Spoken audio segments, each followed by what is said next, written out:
Assalamualaikum warahmatullahi wabarakatuh. Kembali lagi dengan saya Ibnu Royan. Saya akan menjelaskan bab 1 dan bab 2 tentang sejarah bahasa Indonesia, yaitu pengertian sejarah. Sejarah adalah suatu ilmu pengetahuan yang disusun atas hasil penyelidik beberapa peristiwa yang dapat dibuktikan dengan bahan kenyataan. Sejarah didefinisikan sebagai catatan tentang masyarakat umum, manusia atau peradaban manusia yang terjadi pada watak sifat masyarakat itu. Kamus Besar Bahasa Indonesia KBBI memberi definisi sejarah sebagai berikut. 1. Asal-usul keturunan atau silsilah. 2. Kejadian atau peristiwa yang benar-benar terjadi pada masa lampau. 3. Pengetahuan atau juga uraian tentang kejadian pada masa lampau. Sejarah dalam bahasa Inggris disebut history. Kata ini berasal dari bahasa Yunani, yaitu historia, yang berarti informasi atau pencarian. Jika kita simpulkan, sejarah adalah ilmu yang mempelajari berbagai peristiwa maupun kejadian penting yang terjadi di kehidupan masa lampau. Apabila diurai, maka kedudukan tiga unsur utama sejarah tersebut adalah sebagai berikut. Manusia merupakan subjek sekaligus objek sejarah. Ruang merupakan unsur di mana peristiwa sejarah berlangsung atau terjadi. Waktu merupakan unsur yang membatasi suatu peristiwa sejarah. Dalam semua peristiwa atau juga kajian, manusia adalah pelaku dari semuanya. Dan juga peran manusia sangat menentukan di dalam setiap peristiwa, sehingga setiap kajian yang kita jadikan sebagai pelajaran di dalamnya, tempat terjadi peristiwa akan memberikan gambaran yang jelas kepada kita bahwa peristiwa itu nyata dan benar emang ada. Atau juga waktu akan menjadi batasan temporal dari sebuah peristiwa yang telah terjadi maupun perjalanan hidup seorang manusia. Cara berpikir diatronik. Jika kita jelaskan tentang berpikir etimologis, kata diatronik tersebut berasal dari bahasa Yunani yang berarti dia mempunyai arti melintas, melampaui, sedangkan kronos berarti waktu. Jadi diatronik berarti sesuatu yang melintasi, melalui, dan melampaui dalam batasan waktu. Cara berpikir diatronik mengajarkan kepada kita untuk lebih teliti dalam mengamati gejala atau juga fenomena tertentu, peristiwa atau kejadian pada waktu tertentu.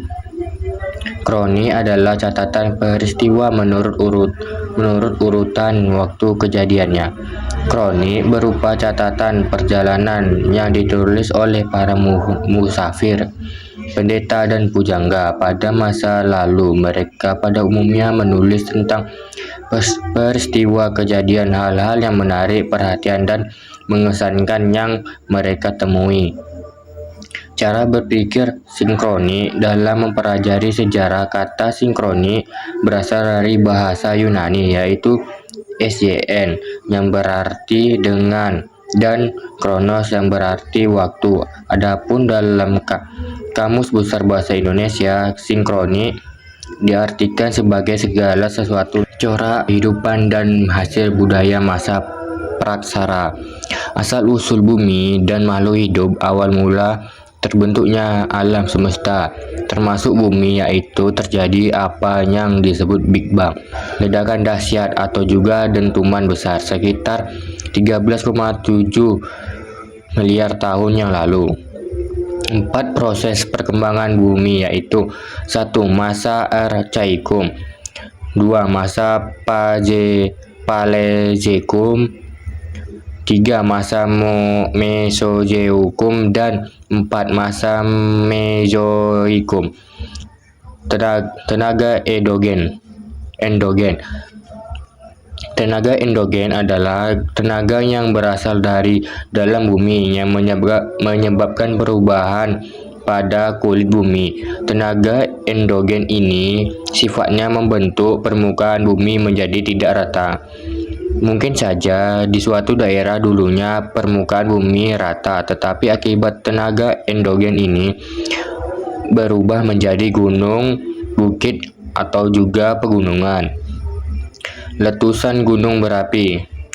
Keadaan alam yang belum stabil dari adanya letusan gunung api. Lempeng-lempeng terus bergerak saat terjadinya benturan atau gesekan yang cukup keras, menimbulkan gempa, tsunami, dan naiknya permukaan bumi. Penjelasan tentang Pincantropus dan Homo beserta contohnya. Pincantropus yaitu fosil manusia yang paling banyak ditemui di Indonesia. Ditemukan oleh Fugen Dalbos di Desa Trinil, Kabupaten Ngawi, Jawa Timur pada tahun 1891. Ciri-ciri umum Pincantropus. 1. Tinggi badan berkisar 165 sampai 180 cm dengan tubuh dan anggota badan yang tetap tetapi tidak setegap Meganthropus. 2. Alat-alat pengunyah tidak sekuat Meganthropus dan demikian otot-otot tengkuk.